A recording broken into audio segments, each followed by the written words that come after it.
Hello, welcome to another Eagle 6 test video. We're going to be testing this AK Storm, which came back unfortunately for a faulty Leviathon Mosfet. So we've had to fit a new Jefftron Leviathon Mosfet, and the old one's going to be going back to them for investigations, trying to figure out why it's done it. We couldn't find any fault with the wiring. We couldn't find, any breaks or damages or anything that be to do with installation. Unfortunately, the Jefftron Mosfet literally just went blank, and unfortunately isn't coming up anymore. So, and I wish it was for the first time. That's actually twice has happened to us. So this time we installed a new Leviathan, complete with all new wiring, and it's all now in there. Unfortunately, these Leviathans take a huge amount of setup, unfortunately, to get them going, both with the realistic real feel spring, and also obviously with the selector plate on the side of it, and not just getting the sticker in the correct position. Unfortunately, you could set up all of the fire selector and program the fire selector settings. You could then go into the gearbox. You could remove the gearbox, fit the gearbox back in, having not touched the gearbox at all, or the selector plate, and then put it back in, and it will literally potentially completely different settings, now requiring reprogramming, and the potential for those settings to actually be so far out that now you can no longer program because the settings are too far out. So then you've got to go back in, remove the sticker, when all you did was remove the gearbox and put it back in again. So suffice to say, it's led to a huge amount of lost time, in what really shouldn't be anything more difficult than sticking a sticker on, especially since the Gate products require 1/4 the amount of setup, if you know what I mean, that the Leviathan ones do.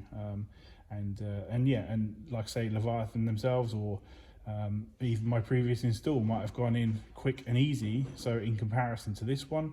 But the problem is this one, and the amount of setup that's been required, if you know, for us to get it really dialed in and actually working.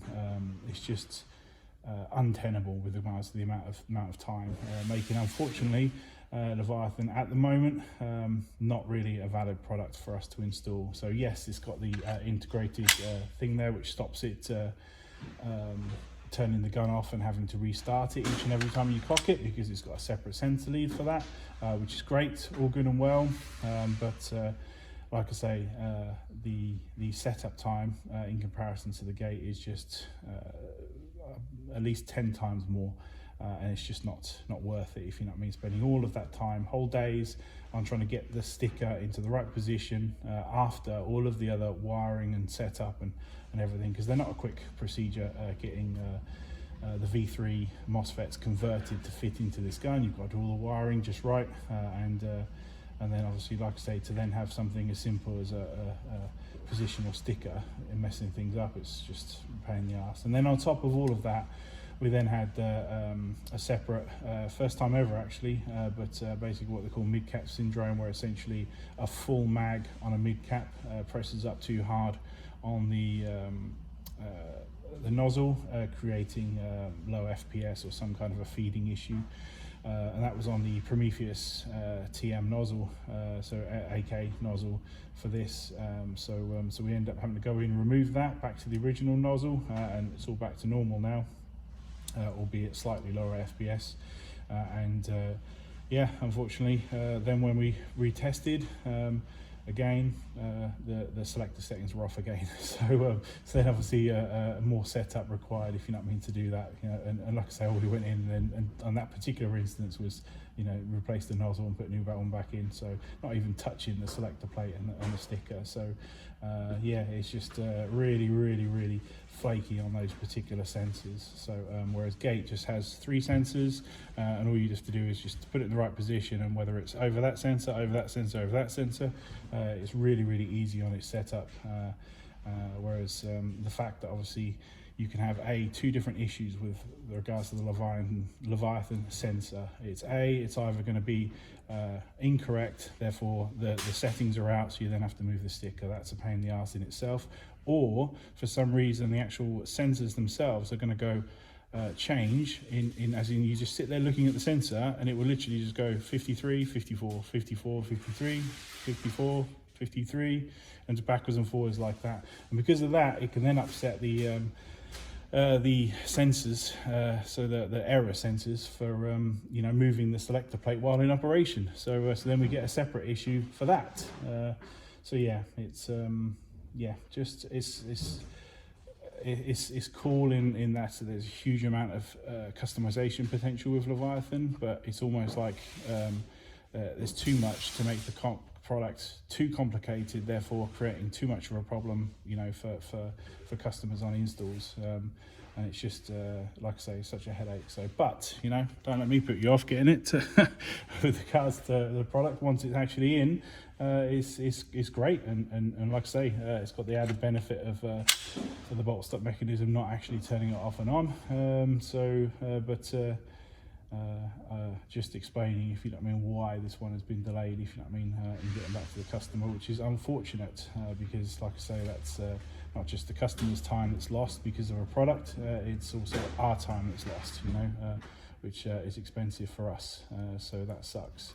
But we're going to send these off to Leviathan and hopefully they can get a fix, if you know what I mean, with regards to not having these just randomly stop working, if you know what I mean, in the future, because like I say, that's cost money, if you know what I mean, for both us, well, for us, so because obviously you know, customers aren't paying for it, are they? So we are.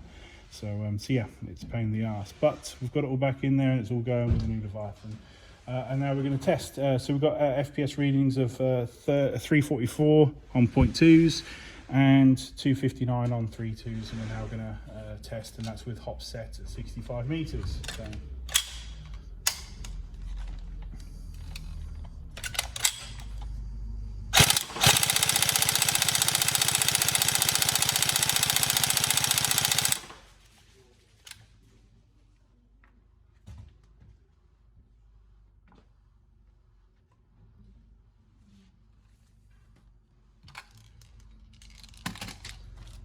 Speed load.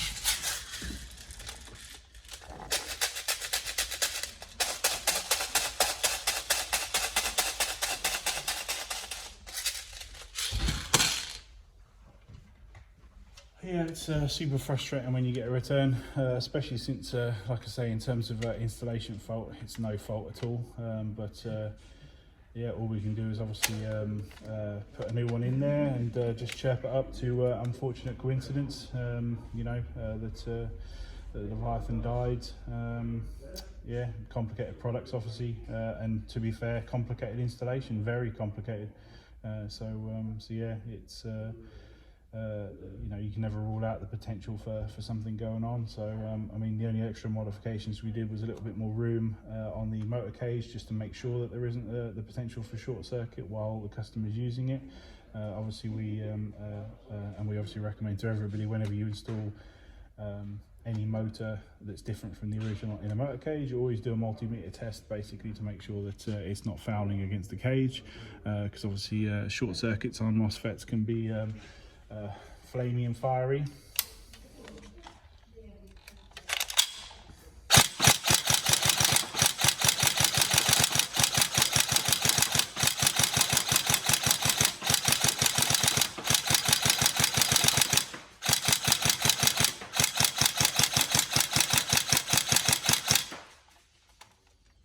It's so frustrating because the performance and it's fantastic.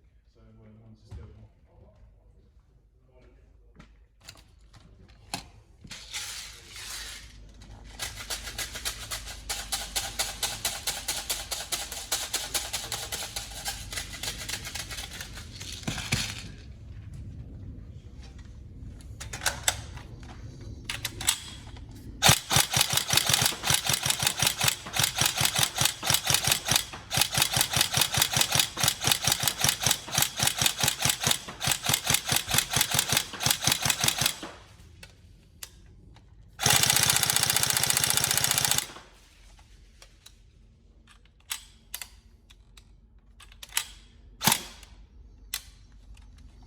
There we go, all tested.